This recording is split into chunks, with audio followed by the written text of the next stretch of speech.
Assalamualaikum warahmatullahi wabarakatuh.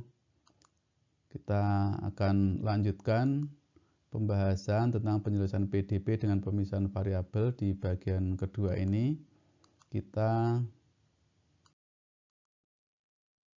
masuk ke step yang kedua, yaitu memasukkan syarat batas nomor 2, yaitu syarat batas 2A dan 2B.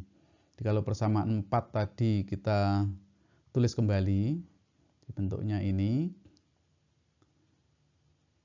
Bentuknya ini, UXT sama dengan FX dikalikan GT. Lalu syarat batas 2A dan 2B itu adalah ini. Di UX0 T sama dengan 0, itu untuk di sebelah kiri atau di ujung kiri. ULT sama dengan 0 untuk yang di ujung sebelah kanan. Nah, caranya adalah kalau kita masukkan syarat batas yang A ini ke persamaan nomor 4, maka ini semua X di persamaan 4 itu diganti dengan 0 ini. Di U0T ini artinya X-nya sama dengan 0, T-nya ya tetap T. Jadi semua yang ada X-nya itu diganti dengan 0 dan semua T itu tetap T. Lalu harga fungsinya sama dengan 0. Demikian juga untuk yang B. Nanti X-nya diganti dengan L, T-nya tetap T, dan harga fungsinya ULT-nya itu sama dengan 0. Maka dari situ akan kita dapatkan dari yang syarat batas A itu kita dapatkan ini. U0T sama dengan F0 dikalikan GT, harganya sama dengan 0. Kemudian dari yang syarat batas 2B kita dapatkan persamaan ini. Nah, kalau kita lihat persamaan 7 ini,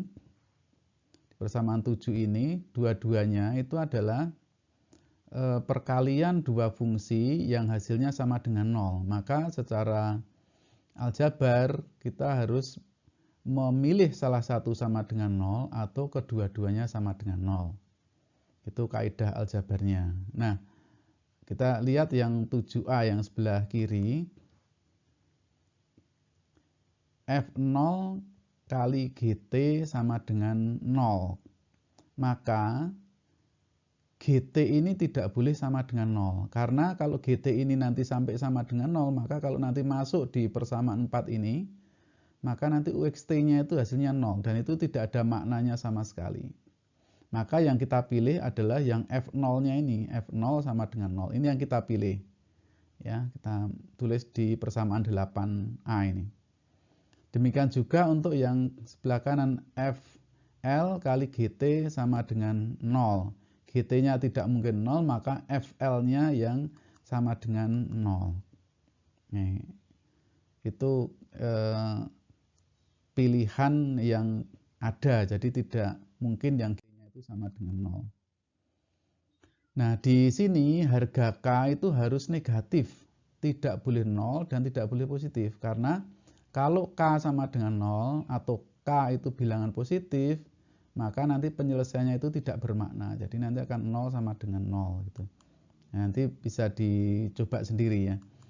Nah, kita pilih K yang negatif, maka kita nyatakan K ini dengan minus P kuadrat. Tujuannya adalah berapapun harga P-nya, baik P itu negatif atau positif, itu harga K-nya itu mesti negatif. Ya. Kalau ini minus P kuadrat, berapapun harga P-nya, itu harga K-nya pasti akan negatif.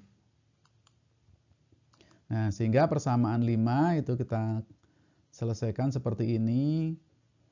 Ya, jadi K-nya kita ganti dengan P kuadrat. Ini adalah PDB order 2, linier, homogen. Nah, ini pasti akar-akarnya itu, akar-akar persamaan karakteristiknya itu adalah bilangan imajiner. Ya. Maka bentuk penyelesaiannya pasti seperti ini. Fx sama dengan A cos Px ditambah B sin Px. Nah, kalau kita tulis lagi, sekarang persamaan 8 itu kita masukkan ke sini, masukkan ke fx ini. Jadi semua x kita ganti 0 ya, dan harga fx-nya itu sama dengan harga fx untuk x-nya sama dengan 0 itu ya sama dengan 0. Maka hasilnya adalah ini ya, jadi f0 ini f0 sama dengan a kosinus 0 ya, kalau x-nya 0 tambah b sin 0. B sin 0 itu harganya 0. Ya, ini harganya 0. Karena sin 0 itu 0. Cos 0 itu 1. Berarti f0 sama dengan a gitu ya. Ditambah ini 0.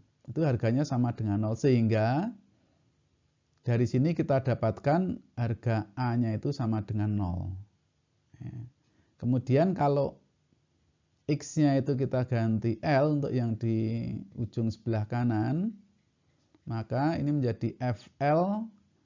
Ini menjadi FL sama dengan ini 0 tadi ya, karena A-nya 0. B sin PL. Nah, ini akan jadi ini. FL sama dengan B sin PL sama dengan 0. Nah, ini ada dua pilihan. Yang 0 apakah B-nya atau sinus PL-nya. Nah, kita lihat lagi bentuk persamaan aslinya ini. Kalau B-nya 0, karena A-nya ini sudah 0, maka nanti juga tidak akan bermakna, karena nanti akan 0 sama dengan 0 ditambah 0. Itu nggak ada maknanya. Maka B-nya tidak boleh 0. Nah, supaya kalimat matematika ini benar, maka sinus PL-nya yang harus 0. Gitu. Ya, karena sinus PL sama dengan 0, sinus suatu sudut hasilnya sama dengan 0, maka sudut itu pasti V atau kelipatannya secara integer. Jadi 1V, 0, 1V, 2V, dan seterusnya. Nah, karena PL sama dengan NV, maka P sama dengan NV per L. N-nya itu integer. Integer itu 1, 2, 3, dan seterusnya.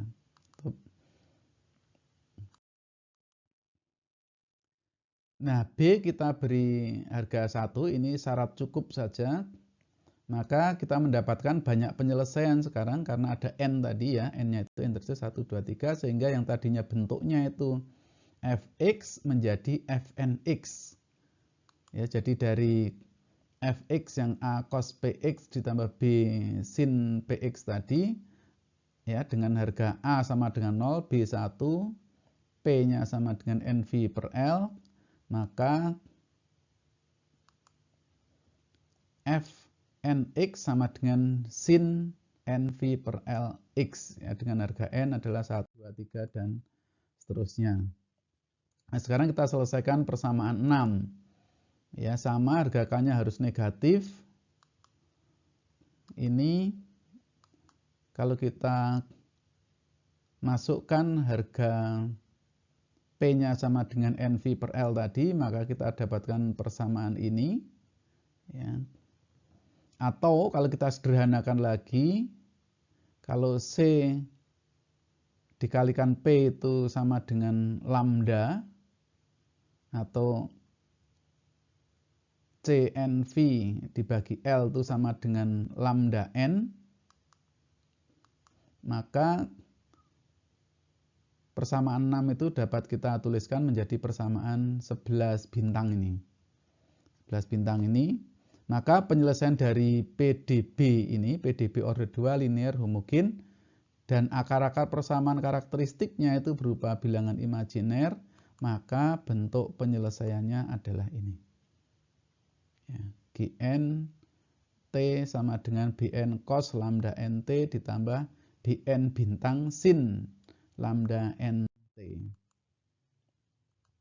Nah, persamaan satu penyelesaiannya yang memenuhi syarat batas 2 adalah, ya tinggal kita masukkan, tadi kan UXT sama dengan perkalian antara F dan G. Ya, F-nya sudah kita dapatkan, G-nya sudah kita dapatkan, maka masuk lagi ke persamaan 4. Cuma bedanya sekarang persamaan ini sudah menjadi persamaan yang tidak tunggal lagi harganya. Jadi seperti deret karena ada N-nya itu. Maka jika ditulis lengkap akan menjadi seperti ini ya. Jadi persamaan 11 ini. Ini persamaan kalau kita tulis lagi. Di UNXT sama dengan BN cos lambda NT ditambah BN bintang sin lambda NT kurung tutup sinus N V per L kali X. Nah, fungsi-fungsi ini ya untuk N sama dengan 1. Jadi ini fungsinya nanti jadi banyak ini. Nah, N-nya bisa 1, 2, 3 dan seterusnya. Nah, fungsi-fungsi itu disebut eigenfunction atau fungsi eigen atau karakteristik function. Ya, itu bahasa Indonesianya fungsi karakteristik. Dengan lambda n sama dengan CNV per L. Nah, CNV per L atau lambda n ini disebut dengan eigen value atau karakteristik values atau nilai karakteristik, dan lambda 1, lambda 2, lambda 3 dan seterusnya itu disebut dengan spektrum. Nah, itulah step 2 atau langkah kedua dari metode penyelesaian PDP dengan pemisahan variabel ini. Nah, kita akan sambung nanti di video berikutnya, yaitu step yang ketiga. Terima kasih Anda telah belajar dengan tekun dan luntut. Semoga bermanfaat. Wassalamualaikum warahmatullahi wabarakatuh.